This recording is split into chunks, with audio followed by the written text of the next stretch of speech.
ഒത്തിരി സന്തോഷത്തോടു കൂടി ഒരുപാട് ആഗ്രഹിച്ച ഒരു കാര്യമായിട്ടത്. എൻ്റെ ഡ്രാഗണിൽ നിറയെ പൂക്കളുണ്ടാവുക, നിറയെ ഡ്രാഗൺ ഫ്രൂട്ട് ഉണ്ടാവുക എന്ന് പറഞ്ഞത് ഭയങ്കര ഒരു സ്വപ്നം കാണാമായിരുന്നു ഞാനത് കേട്ടോ. ഏകദേശം ഒരു 2-2.5 വർഷത്തോളമായിട്ട് ഈ ഡ്രാഗണിൻ്റെ ചെടി എൻ്റെ കൂടെ ഉണ്ട്. ഞാൻ പലപ്പോഴായിട്ട് വീഡിയോയിൽ പറഞ്ഞിട്ടുണ്ട് ഈ ഡ്രാഗൺ എൻ്റെ കയ്യിൽ എങ്ങനെയാണ് വന്നത്, ഈ ഡ്രാഗൺ ചെടി എങ്ങനെ എത്തിയതെന്നൊക്കെ. ഓരോ ഡ്രാഗൺ ഫ്രൂട്ടും അതിന്മേൽ ഉണ്ടാകുമ്പോഴും അത് കഴിഞ്ഞാൽ ഞാൻ അപ്പം തന്നെ അത് കട്ട് ചെയ്തിട്ട് വേറൊരു പാത്രത്തിലേക്ക് നടുക ചെയ്യൽ. അങ്ങനെ പലർക്കും ഞാൻ ഒരുപാട് പേർക്ക് ഞാൻ എൻ്റെ ഈ ഡ്രാഗണിൻ്റെ തൈകൾ കൊടുത്തിട്ടുണ്ട്, മുളപ്പിച്ചിട്ട് കൊടുത്തിട്ടുണ്ട്, ഉണ്ടാക്കി കൊടുത്തിട്ടുണ്ട്. സ്കൂളിൽ ഓരോ വർഷം ഓരോ സ്കൂളിലാണെന്ന് പറയില്ല, ആ സ്കൂളിലെ എല്ലാ ടീച്ചേഴ്സും എന്ന് പറഞ്ഞാൽ എന്നോട് ചോദിക്കുന്ന ടീച്ചേഴ്സിനൊക്കെ ഞാൻ കൊണ്ട് കൊടുക്കാറുണ്ട്.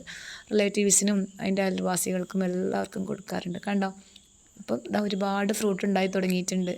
മഴക്കാലം ആയതുകൊണ്ട് തന്നെ ഫ്രൂട്ട് ഭയങ്കരമായിട്ട് വലുപ്പമൊന്നുമില്ല. പക്ഷെ നമുക്ക് പലപ്പോഴും എൻ്റെ ബാക്കിയുള്ള വീഡിയോസൊക്കെ എടുത്ത് നോക്കിയാൽ കാണാൻ പറ്റും, നമുക്ക് നല്ല വലുപ്പമുള്ള വലിയ ഫ്രൂട്ട് കിട്ടാറുണ്ടായിരുന്നു.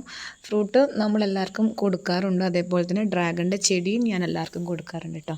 അപ്പം ഇത്തവണ ആദ്യമായിട്ടാണ് ഇത്രത്തോളം പൂക്കളുണ്ടാവുന്നത്. ഏകദേശം ഒരു 10-20 പൂക്കൾ കൊഴിഞ്ഞു പോയെങ്കിലും അത്രത്തോളം തന്നെ പൂക്കൾ നമുക്ക് വിരിഞ്ഞും കിട്ടിയിട്ടുണ്ട് കേട്ടോ. ഇതെൻ്റെ വീട്ടിൻ്റെ ടെറസിൻ്റെ മുകളിൽ കയറിയാലുള്ള വ്യൂ ആണ് കേട്ടോ. എപ്പോഴും സമയം കിട്ടുമ്പോഴൊക്കെ ഞാൻ ഇതിൻ്റെ മുകളിൽ കയറി ഇങ്ങനെ അപ്പുറത്തെ ഗ്രൗണ്ടും ഇപ്പുറത്തെ പിള്ളേർ കളിക്കുന്നതൊക്കെ ഇങ്ങനെ നോക്കിയിരിക്കും. ഭയങ്കര രസമാണ് കേട്ടോ ഒഴിവ് സമയം കിട്ടുമ്പോഴൊക്കെ.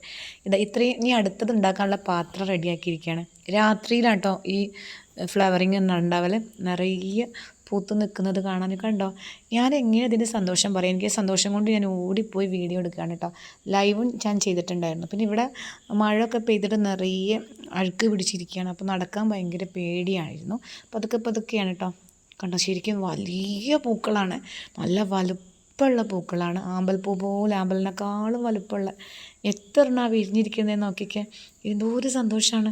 ഞാൻ ഇങ്ങനെ പറഞ്ഞിട്ടും തീരുന്നില്ല. എപ്പോഴും നമ്മുടെ പണ്ട് അഹാന കൃഷ്ണയുടെ ഒക്കെ വീഡിയോയിൽ അവർ റംബുട്ടാൻ്റെ വീഡിയോ അവർ ഒരുമിച്ച് എല്ലാവരും എടുക്കും. കൃഷ്ണകുമാരും സിന്ധും മക്കളും എല്ലാവരുടെ വീഡിയോയും എന്താ പറയുക, നമ്മളതായിരുന്നു.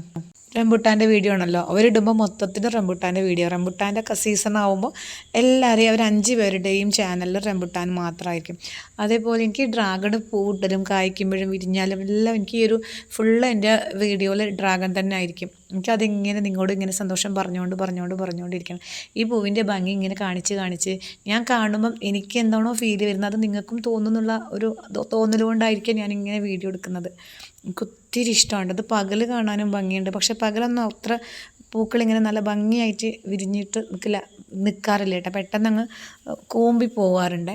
ഇങ്ങനെ ഇത്രത്തോളം പൂക്കൾ എൻ്റെ ലൈഫിൽ എൻ്റെ അടുത്ത് ആദ്യമായിട്ടാണ്. അപ്പോൾ ഞാൻ അതിൻ്റെ സന്തോഷം പങ്കുവെക്കാൻ വേണ്ടിയിട്ട് ചെയ്താണ്. ഞാൻ പകലിലുള്ളൊരു വീഡിയോ കൂടി ഇതിനകത്ത് ആഡ് ചെയ്യുന്നുണ്ട് കേട്ടോ. കണ്ടോ, ഇതാണ് കേട്ടോ രാവിലത്തെ ഒരു വ്യൂ എന്ന് പറയുമ്പോൾ. ഇവിടുന്ന് കാണുമ്പോഴും ഭംഗിയുണ്ടല്ലേ. അപ്പോൾ ഇന്നത്തെ വീഡിയോ ഇവിടെ അവസാനിക്കുകയാണ്. ഇഷ്ടപ്പെട്ടാൽ ലൈക്ക് ചെയ്യാനും ഷെയർ ചെയ്യാനും മറക്കരുത്.